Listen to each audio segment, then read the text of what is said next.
दीदी की शादी हुई तो वो मुझे भी जबरदस्ती अपने साथ ससुराल ले गई।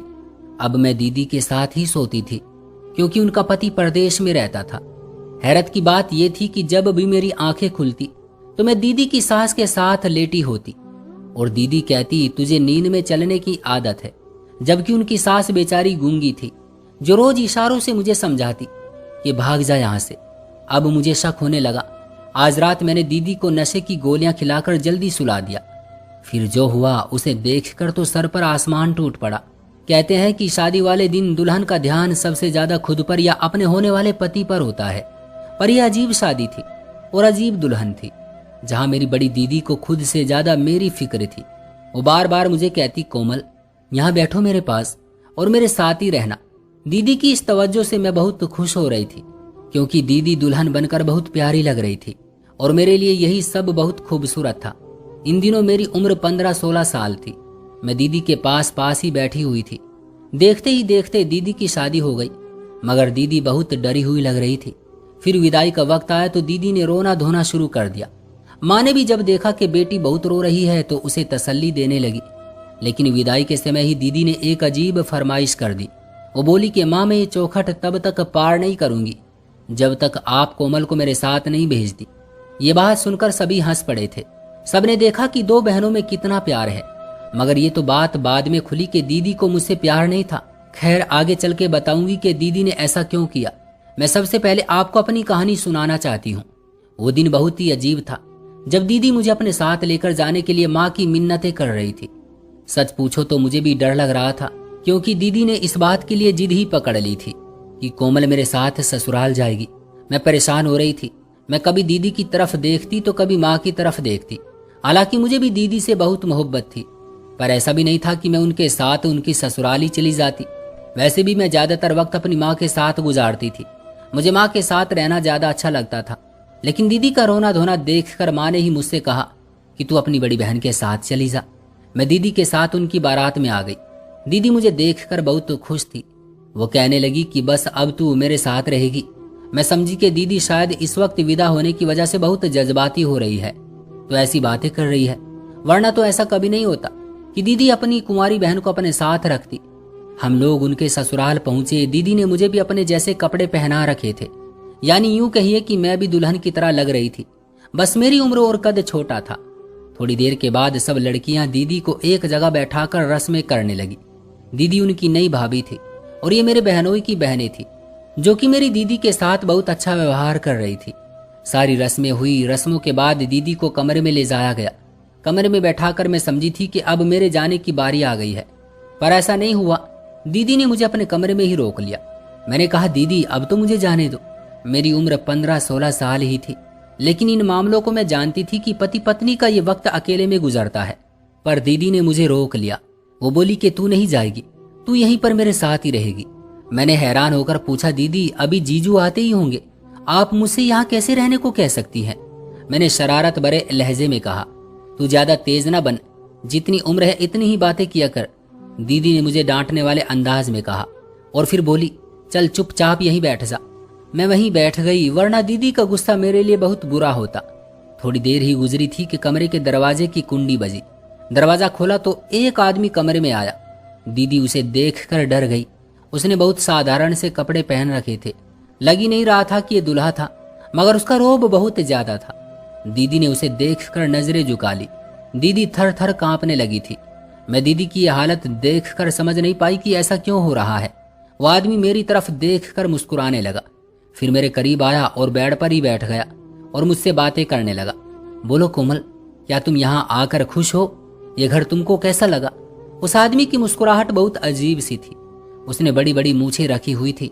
ऐसा लगता था जैसे वो गुंडों का सरदार हो। मैं उसको देखकर बहुत डर गई और डर कर पीछे बिदक गई। तब उसकी डरावनी सी हंसी पूरे कमरे में गूंज गई। मैंने देखा वो बड़े ही ध्यान से मेरी तरफ देख रहा था। उसका ध्यान दीदी की तरफ नहीं था। वो सारी की सारी तवज्जो मुझे दे रहा था। मेरी बातों को उसने मजाक में लिया और हंसने लगा। बोला कि मैं तुमसे मिलने फिर आऊंगा, अब तो मुलाकात होती रहेगी। मैं दीदी की तरफ देखने लगी। दीदी ये कौन है? वो आदमी जाते जाते रुक गया। मैंने इतनी खामोशी और आहिस्ता से बात की थी कि कोई और होता तो सुन ना पाता, पर उसके कान बड़े तेज थे। उसने फौरन ये बात सुन ली और पीछे मुड़कर बोला, मैं कौन हूं ये तुम्हें जल्द ही पता चल जाएगा, लेकिन जब तक मैं नहीं चाहूंगा तुम अपनी जिंदगी में कुछ भी नहीं कर सकती।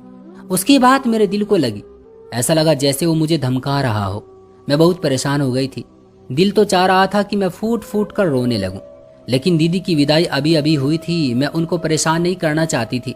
वो आदमी चला गया तो दीदी ने मुझे अपने सीने से लगा लिया और जोर जोर से रोने लगी। दीदी अब खुद ही रो रही थी। तभी मैंने भी हिम्मत करके पूछ लिया, दीदी तुम रो क्यों रही हो? दीदी बोली, मुझे माँ की याद आ रही है। लेकिन मैं जान गई थी कि ये माँ की याद नहीं बल्कि कोई और बात है। या तो दीदी को डर लग रहा था या दीदी किसी बात से बहुत परेशान थी। खैर मैं भी चुप हो गई। मैंने ठान ली थी कि मैं दीदी को जब तक खुश नहीं देख लेती तब तक मैं घर नहीं जाऊंगी। वो रात मैंने और दीदी ने उनके घर में अकेले ही गुजारी थी। यानी वो अपने कमरे में बैठी रही थी। उन्होंने दुल्हन वाला जोड़ा पहन कर रखा था। उनकी नजरें दरवाजे की तरफ ही थी। दीदी की आंखों में बहुत ही डर था। इसी तरह रात गुजर गई। सुबह हुई, मेरी आंख खुली तो मैं ये देखकर हैरान रह गई कि दीदी अभी तक दुल्हन वाले कपड़ों में बैठी हुई थी। शायद कि वो जाग रही थी। एक पल को तो उनको देखकर लगा जैसे वो इस दुनिया में ही नहीं है। फिर मैंने उन्हें झिंझोड़ा। फिर वो फौरन बाथरूम में चली गई और कपड़े चेंज करके बाहर आ गई। मैंने देखा वो बहुत परेशान लग रही थी। खैर हम दोनों ही कमरे से बाहर आए। मैंने देखा सब लोग नाश्ता करने की तैयारी कर रहे थे, मगर यहाँ पर जो बात सबसे अजीब थी वो ये थी, दीदी की सास का बात न करना। वो बिल्कुल खामोश थी। हम दोनों भी नाश्ते की मेज पर बैठे, इतने में माँ बाबा भी आ गए थे।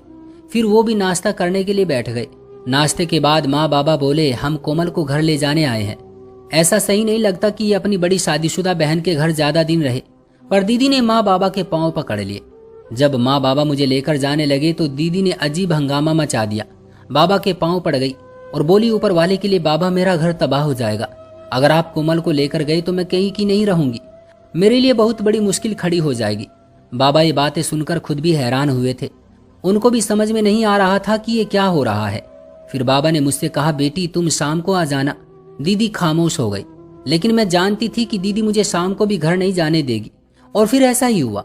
सुबह से शाम हो गई। दीदी ने मुझे कहा कि अब तुम घर नहीं जा सकती, काफी वक्त हो गया है। मैंने कहा, दीदी मुझे घर से कोई ना कोई लेने आ जाएगा, मैं उसके साथ चली जाऊंगी। ये सुनकर दीदी परेशान हो गई। मेरी ठोड़ी को हाथ लगाकर बोली, ऊपर वाले के लिए तू मत जाना, मेरे हालात का ख्याल कर ले। मैं बहुत परेशान हूँ, सारी जिंदगी तेरा यह एहसान नहीं बोलूंगी।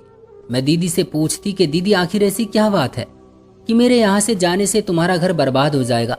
इस पर दीदी चुप हो जाती और रोने लगती। मैंने देखा था उसकी आंखों के आंसू सूख चुके थे। मेरी बड़ी बहन मेरे सामने इतना रो रही थी, फिर मैं उसे नजरअंदाज कैसे कर सकती थी। फिर मुझे वही रात हो गई। माँ बाबा ने मुझे आने के लिए कहा था, पर मैं नहीं गई। रात हुई तो दीदी मुझे अपने कमरे में ले गई और कहने लगी कि आज हम यहीं सोएंगे। मेरे पति तो परदेश चले गए हैं ना, न जाने कब आएंगे। जब तक वो नहीं आते तू मेरे कमरे में ही सोएगी, मेरे कमरे में वक्त गुजारेगी।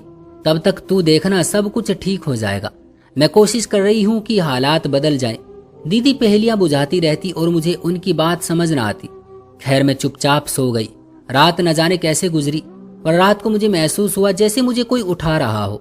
मैंने सोचा कि शायद ये मेरा वहम है। वैसे भी मैं बहुत गहरी नींद में थी। मुझे महसूस नहीं हुआ कि ये कौन था और मेरे साथ क्या हो रहा था। मगर जब सुबह मेरी आंख खुली तो मुझको पता चल गया कि मेरे साथ क्या हुआ था और मुझे किसने उठाया था। मैंने आंख खोलकर देखा तो मैं दूसरे कमरे में थी। यहाँ पर पर्दे भी बहुत ज्यादा खूबसूरत थे। फिर मेरी आंख खुली, मैंने दाएं तरफ देखा तो एक औरत लेटी हुई थी। मैंने उठकर उसके चेहरे पर नजर डाली। ये मेरी दीदी की सास थी। मैं देखकर हैरान थी कि दीदी ने मुझे अपनी सास के कमरे में क्यों सुलाया हुआ है। मैं वहां से उठकर जाने लगी। मेरा कद उन दिनों छोटा था। दरवाजे को कुंडी लगी हुई थी और दरवाजा काफी ऊंचा था। मैं परेशान हो गई कि अब ये दरवाजा कैसे खोलूं। मुझे यहाँ से जाना था। अजीब सी घबराहट हो रही थी। मैंने एक कुर्सी ढूंढकर दरवाजे के पास रखी और दरवाजे की कुंडी खोलने की कोशिश करने ही लगी थी कि वो औरत जाग गई। शायद क्यों मेरे शोर करने से जागी थी। वो फौरन बेड से उतरकर मेरे पास आई। फिर उसने मुझे कुर्सी से नीचे उतारा और गुस्सा करने लगी। शायद वो चाहती थी कि मैं ऐसा ना करूं। मैं परेशान हो गई। क्या अब आप लोग मुझे इस कमरे में ही कैद रखेंगे? मैंने परेशानी से पूछा। तब उसके चेहरे पर एक मुस्कुराहट आ गई। उसने फौरन अपने हाथ से दरवाजे की कुंडी खोली और मुझसे कहा कि मैं बाहर चली जाऊं। वो औरत इशारों में बात कर रही थी। मैं समझ गई थी कि ये औरत बोल नहीं सकती और यही मेरी बहन की सास थी। मैं उस कमरे से निकलकर दीदी के कमरे में आई। आते ही मैंने उनसे मजाक किया, आपकी सास तो आपसे लड़ भी नहीं सकती क्योंकि वो बोल ही नहीं सकती, वो गूंगी है। दीदी खामोश रही। तब मैंने पूछा, दीदी याद आया, मैं तो आपके कमरे में सोई थी, आपने मुझे अपनी सास के कमरे में क्यों पहुंचा दिया? क्या जीजू आए थे? मैंने दीदी से पूछा, मगर दीदी ने नहीं में सर हिला दिया। आज से तुम वहीं सोओगी, दीदी ने मुझे उदास होकर कहा। तो मैं हैरान हो गई, आज से मतलब अब क्या मैं यहीं पर रहूंगी? मुझे घर जाना है दीदी, मेरी 2 महीने की छुट्टियां भी खत्म होने वाली है, इससे कोई फर्क नहीं पड़ता मेरी बहन, दीदी ने मुझे खामोश करवाने वाले अंदाज में कहा था। क्यों फर्क नहीं पड़ता दीदी? इसके बाद मुझे स्कूल जाना है, मैं तुम्हारा स्कूल बदलवा कर अपने घर के पास वाला रखवा लूंगी, दीदी ने ये कहकर मुझे खामोश करवा दिया। लेकिन मुझे यहाँ कुछ भी अच्छा नहीं लग रहा था। मैं खामोश हो गई। मैंने सोचा कि रात को बाबा आएंगे तो मैं उनसे कह दूंगी कि वो मुझे यहाँ से ले जाए। अब चाहे दीदी जो भी कहे, मुझे उस बात से कोई मतलब नहीं था। मेरे स्कूल का इतना नुकसान होता। मैं रात होने का इंतजार करने लगी, क्योंकि दिन को बाबा ड्यूटी पर होते थे। वो दीदी के घर दिन में कैसे आ सकते थे? वैसे भी कुंवारी बेटी किसी और के घर हो तो पिता की फिक्र तो बढ़ ही जाती है। मुझे पता था बाबा रात को जरूर आएंगे, और ऐसा ही हुआ। बाबा रात को आए, उन्होंने मुझसे मेरा हालचाल पूछा और फिर कहने लगे, चलो बेटी, तुम्हें यहाँ आए हुए काफी दिन हो गए हैं, अब तुम मेरे साथ घर चलो। मैं भी तैयार थी और खुश भी थी कि अब मैं घर जा रही हूँ।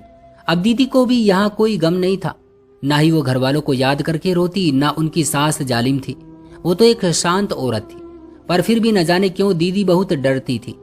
खैर बाबा मुझे ले जाने के लिए आए तो दीदी चिल्लाकर बोली, नहीं बाबा, इसको मत ले जाओ वरना मुझे तलाक हो जाएगी। दीदी की ये बात सुनकर बाबा अपनी जगह पर ही हैरान खड़े रह गए। क्या मतलब बेटी, तलाक हो जाएगी? ये तुम कैसी बातें कर रही हो? मुझे सच सच बताओ कि मामला क्या है? तुम कोमल को अपने साथ क्यों रखना चाहती हो? क्या तुम्हारे ससुराल वालों को घर के कामों के लिए कोई नौकरानी चाहिए? नहीं नहीं बाबा, ये बात नहीं है। इस घर में तो नौकरानी पहले से ही मौजूद है, उनको किसी काम वाली की जरूरत नहीं है। लेकिन मेरी एक ऐसी परेशानी है जो मैं आपको बता भी नहीं सकती। बस आप समझ जाइए और कोमल को यहीं रहने दीजिए। मैं इसका पूरा पूरा ख्याल रखूंगी बाबा। अगर मुझसे कोई गलती हुई तो कहिएगा, उसकी जिम्मेदार भी मैं ही होंगी। क्या आपको अपनी बेटी पर यकीन नहीं है? मैं आपकी बेटी हूँ, मैं कोमल की रक्षा करूंगी, लेकिन ऊपर वाले के लिए आप कोमल को अपने साथ मत लेकर जाइए। बाबा ने कहा, ठीक है, अगर तुम इतना ही कह रही हो तो मैं कोमल को और कुछ दिन रुकने दूंगा, लेकिन इससे ज्यादा कोमल इस घर में नहीं रुक सकती, क्योंकि इसका स्कूल भी है और हम एक बेटी को दूसरी बेटी के घर कैसे भेज सकते हैं? बाबा की बातों पर दीदी खामोश हो गई।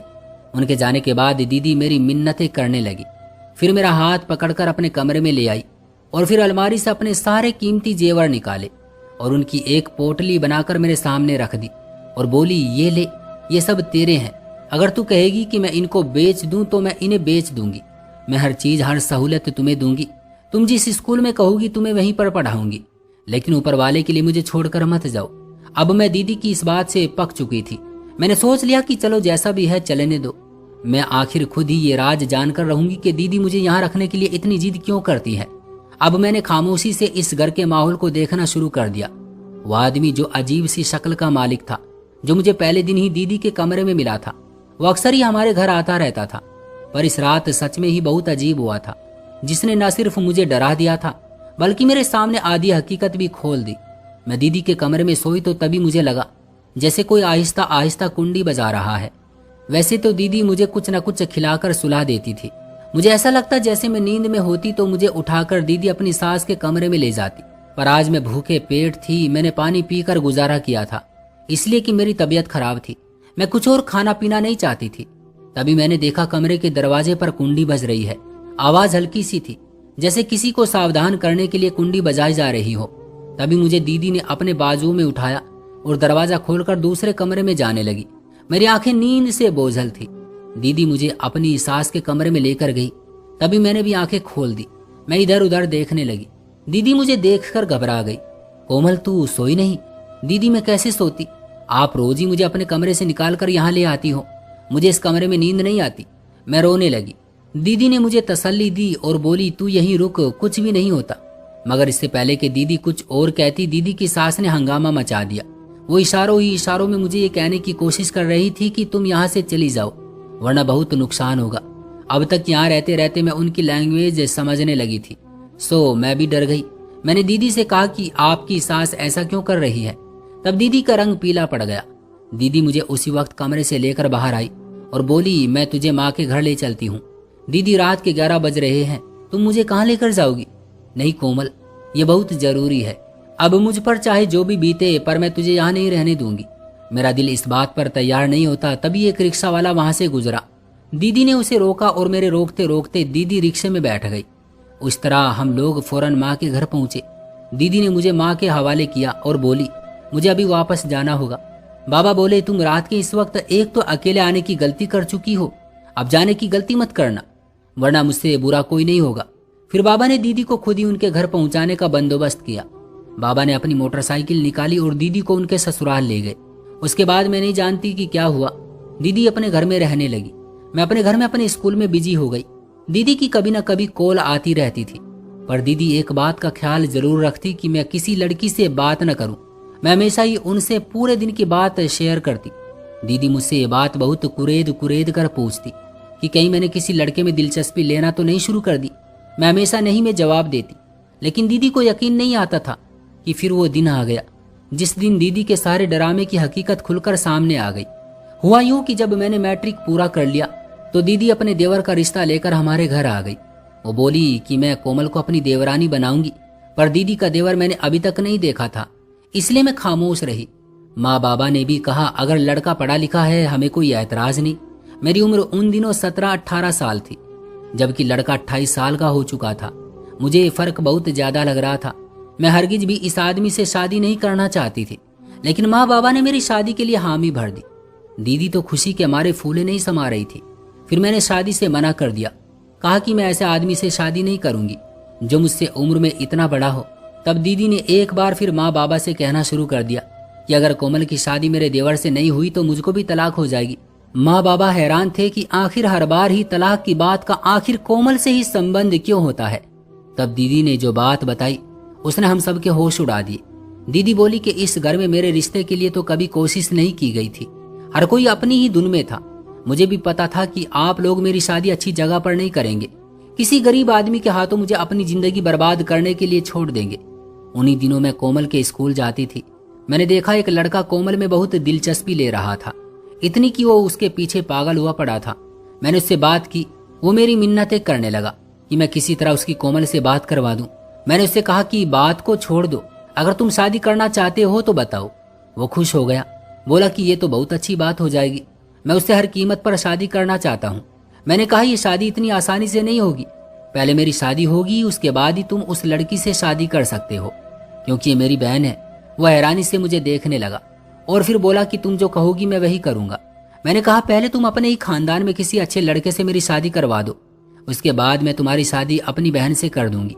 वो बोला ठीक है, लेकिन अगर तुमने मुझे धोखा दिया तो मैं ये सारी बातें तुम्हारे घर वालों को बता दूंगा और कुछ ना कुछ ऐसा करूंगा कि तुमको भी तलाक हो जाएगी। याद रखना, मैं तुम्हारी बहन से दीवानों की तरह मोहब्बत करता हूँ। बाबा मैं उस लड़के की बातों में आ गई। मैंने सोचा मेरा भी फ्यूचर संभल जाएगा और मेरी बहन को भी एक प्यार करने वाला पति मिल जाएगा। वो बहुत अच्छा लड़का है, वो कोमल को शुरू से ही पसंद करता है। अगर कोमल उसे मिल गई तो वो वाकई इसको रानी बनाकर रखेगा। माँ बाबा को शुरू में ये बात तो बुरी लगी, पर दीदी को देखकर बाबा ने उस लड़के से मिलने का फैसला किया। ये वही लड़का था जिससे दीदी डर रही थी, क्योंकि उसका जुनून ही ऐसा था कि दीदी उसके आगे टिक नहीं सकी और उससे डरने लगी। लेकिन जब उस लड़के ने सारी हकीकत बताई तो मुझे भी लगा कि अगर इतना चाहने वाला पति मिल जाए तो क्या उसे ठुकराना चाहिए? हरगिज नहीं। उसकी मोहब्बत के आगे मैंने भी हार मान ली और यूं मैं हमेशा के लिए बहाकर उसके घर आ गई। उसने मुझे इतनी मोहब्बत दी कि मैं सोच भी नहीं सकती थी। मैं ऊपर वाले से प्रार्थना करती हूँ कि वह हर किसी को मेरे पति जैसा हमसफर दे। दोस्तों, ये थी हमारी आज की कहानी। उम्मीद करते हैं कि आपको पसंद आई होगी। अगर आपको ये कहानी पसंद आई है तो वीडियो को लाइक कर दीजिए और चैनल को सब्सक्राइब कर लीजिएगा, ताकि आने वाली वीडियो आपको तुरंत मिले। मुझे दीजिए अगली वीडियो तक इजाजत, तब तक के लिए धन्यवाद।